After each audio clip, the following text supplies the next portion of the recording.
Thank you, Mr. President, for honoring my husband in such a profound and meaningful way. And thank you for making this event a priority amid the peace process in the Middle East. Thank you. Very grateful. Charlie always admired your commitment to freedom, and that's something that both of you shared. So thank you. Your support of our family and the work that Charlie devoted his life to will be something I cherish forever. So thank you. To our gracious First Lady in her office for making this event possible. Thank you as well. It's beautiful. To Vice President and the lovely Usha fans, your friendship has been an unbelievable encouragement. Thank you. And to all our friends and family that are here and watching from all around the world, thank you for loving us. Thank you for praying for us and for believing in what Charlie believed in. And to our Turning Point USA staff and the Charlie Kirk Show staff, we love you more than you could ever know. And to the Turning Point USA chapters that are watching all across America right now, you are the heartbeat of this future and of this movement. Everything that Charlie built, you guys are the legacy holders of that. You are living proof that his mission did not die with him. It lives through you. And Charlie always said the next generation will decide whether freedom endures. And because of you, I know that freedom will endure. It will. And today we're gathered not only to celebrate Charlie's birthday, but to honor a truth that he gave his entire life to defend, and that's freedom. The very existence of the Presidential Medal of Freedom reminds us that the national interest of the United States has always been freedom. Our founders etched it into the preamble of our Constitution, and those words are not relics on parchment. They are a living covenant. The blessings of liberty are not man's invention, they are God's endowment. Charlie lived for those blessings, not as abstract words, but as sacred promises. He used to love to journal about this topic all the time, and with such a heart postured of gratitude. And he believed that liberty was both a right and a responsibility. And he used to say, freedom is the ability to do what is right without fear. And that's how he lived. He was free from fear. He was free from compromise, free from anything that could enslave his soul. His name, Charles, literally means free man. And that's exactly who my husband was. He was a free man. And from the time I met him, sitting across from him, being interviewed on politics and philosophy and theology, anything that Charlie loved, any topic he loved, and I just saw the fire in his soul, and there was this divine restlessness within him that came from knowing God placed him on this earth to protect something very, very sacred for all of us. And he never stopped fighting for people to experience freedom. He didn't. Charlie often said that without God, freedom becomes chaos. And he believed liberty could only survive when anchored to truth. And I remember in one of his speeches, he told the audience that the opposite of liberty isn't law. He said it's captivity. And that the freest people in the world are those whose hearts belong to Christ. But what's so powerful is that Charlie had the ability to communicate so brilliantly across all generations. And he reminded us that in a world that tells us freedom is doing whatever you want to do, the real freedom is the power to live freely and to do what is right. And in one of his journal entries, he wrote that he wanted everyone to know that you can't have liberty without moral responsibility. Freedom divorced from faith eventually just destroys itself. And what's so fascinating about all of this is looking back these past 12 years of Turning Point USA and his mission, there's almost this veil of sacredness. Because what I realize is that while he was building an organization, he was also building a movement, one that called people back to God, back to truth, and a movement that was filled with courage. And ironically, for a man who impacted millions, Charlie never desired to be the center of attention.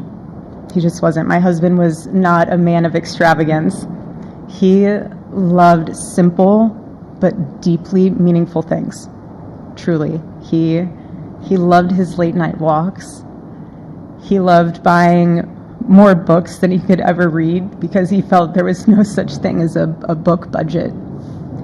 And he loved being able to read to our kids the same bedtime story on repeat because he knew it was their favorite. But to him, that was special. And he loved to sit in the sun on a Saturday morning with his cup of decaf coffee, and his phone was off because he was honoring the Sabbath.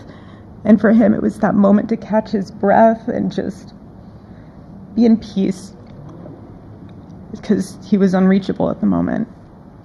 And he preferred quiet birthdays. But that never stopped me from telling him. I told him every single year, I said, baby, I love your birthday. I said, because it's the day that God knew the world couldn't go another day without you.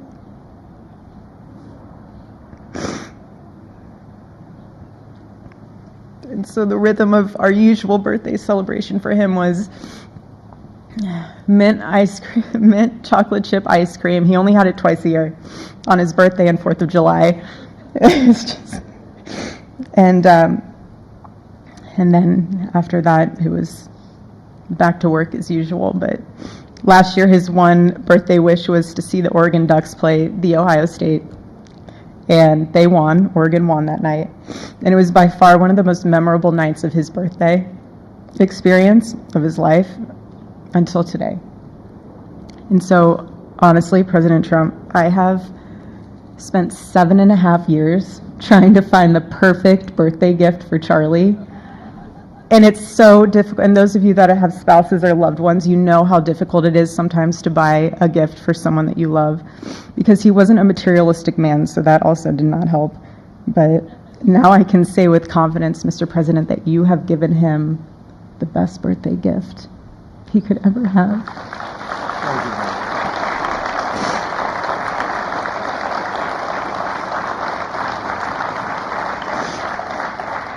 It's such an honor and the recognition of a life lived for defending freedom. And that's what Charlie fought for until his last breath. And it was written across his chest in those final moments on one of his simple t-shirts that always carried a message, and this one bearing a single word, freedom. That was the banner over his life, and that shirt was a declaration.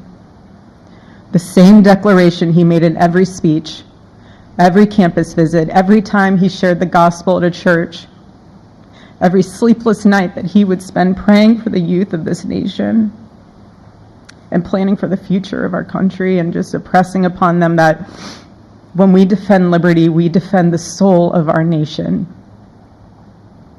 My husband never told anyone what to say. He never did. He never told anyone what to say.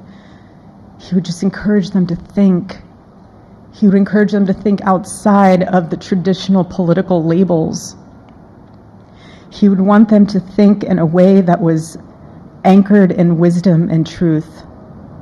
But he would never tell anyone what to say. Charlie wasn't content to simply admire freedom. He wanted to multiply it. He wanted to multiply freedom. He wanted young people to taste it and to understand it and defend it. He wanted them to see that liberty isn't self-indulgence, it's self-governance under God. He wanted them to see that. And every day I'd see him getting ready for work. He'd put on his cross necklace, he'd put his ring on his finger.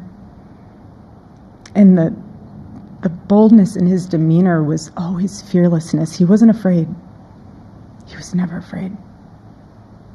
In his daily actions, whether in office or on campus or at a church, it was always without fear. That was his creed. That is how he lived out every single day. He didn't fear being slandered. He did not. He didn't fear losing friends, I can tell you that. He didn't. He didn't care.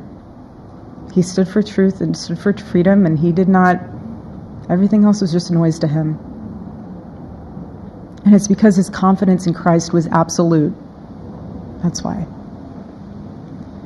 There was no limit to what he would have sacrificed to defend freedom for all. And if the moment had come, he probably would have run for president, but not out of ambition.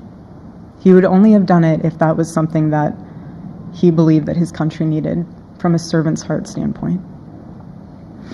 And Charlie lived only 31 short years. No, he's 32, but on this side of heaven, but he lived. He lived every single second he lived.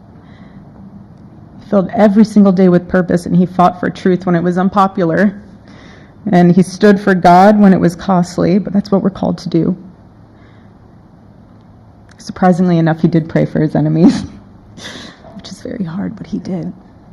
He did. He did. No one else, I mean, I saw him do it. No, he never did it in front of anyone else, but I can attest to that. But he also loved people when it was inconvenient. And he ran his race with endurance, and he kept the faith. And now he wears the crown of a righteous martyr. And for me and for our children,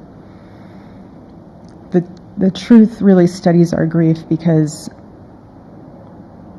heaven gained what earth could no longer contain. A free man made fully free. And to all watching, this is not a ceremony. This is a commissioning. And my message is simple. I want you to be the embodiment of this medal. I do. I want you to free yourself from fear. I want you to stand courageously in the truth. Listen for the still, small voice of God. And remember that while freedom is inherited in this country, each of us must be intentional stewards every single day. God began a mighty work through my husband, and I intend to see it through. And the torch is in our hands now. It's in mine, it's in yours, it's in all of yours. It's in all the students with Turning Point USA. And before I close, I'll share with you that I asked our daughter what she would like to say to Daddy for his birthday. Excuse me.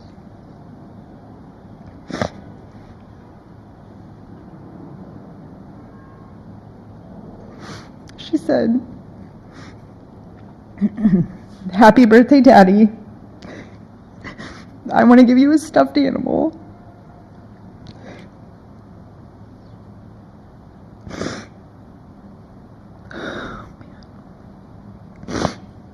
I want you to eat a cupcake with ice cream, and I want you to go have a birthday surprise. I love you," is what she said.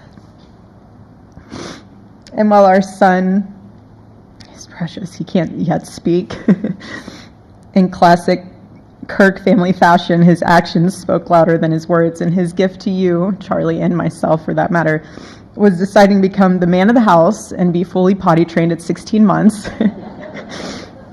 But Charlie, baby, I know that you're celebrating in heaven today, but gosh, I miss you. We miss you. And we love you, and we promise we'll make you proud and Charlie's life was proof that freedom is not a theory, it's a testimony. He showed us that liberty begins not in the halls of power, but in the man of a heart surrendered to God. And so today, as we honor Charlie with this incredible Presidential Medal of Freedom on his birthday, I stand here with tears and just a humbled heart and spirit, because his story reminds us all that to live free is the greatest gift,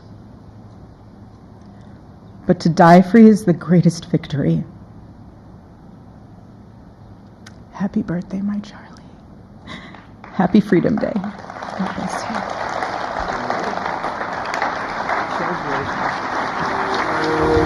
you.